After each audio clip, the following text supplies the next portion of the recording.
Полицијата ќе ја мери бучавата од нелегалната сушарница за печорки во Делчево. Во меѓувреме од нивна страна известени се сите надлежни институции за активностите на овој објект и се очекува реакција и од нив.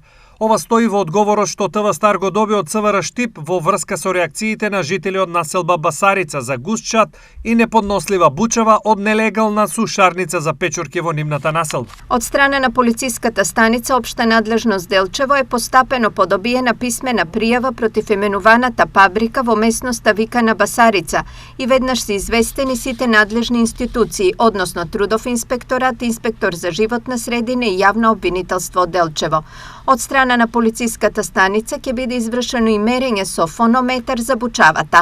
Стои во реакцијата од ЦВР. Во меѓувреме жители на Басарица реагираат дека сушарницата и вчера работела со полна парја. Продолжува се како што беше, си работи сушарата, си работеше цел ден и цела ноќ и комуналниот инспектор вели дека не работи. Полицијата доаѓа заедно на лице место, гледа дека работи, не постои координација ниту со пазарен инспектор, ниту со комунален инспектор, при што комуналниот инспектор е должен веднаш кога примети дека работи да го заложи во рок од 3 месеци да изготви елаборат за да може да работи и истовремено да земе да ја пломбира или да оневозможи понатамошно работење до исполнување на елаборатот. Меѓутоа ништо тоа не се случува, исто и со пазарниот инспекторат, чекаме реакција и понатаму не знам како ќе продолжиме. Повторно имавме непроспиена ноќ затоа што се само регистрираше бучавата, а не беше сопрено бучавењето. Биковски вчера реагираше до ТВ Стар за случајот со сушарницата, откако претходно и по неколку месеци поднесување пријави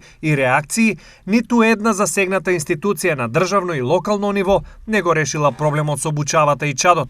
Доколку нештата не се сменат, тој и други жители на оваа населба најавија кривични пријави и барање на заштита од Хелсиншки комитет и други домашни и меѓународни невладини организации, а за случајот ќе биде известен и Народниот правобранител.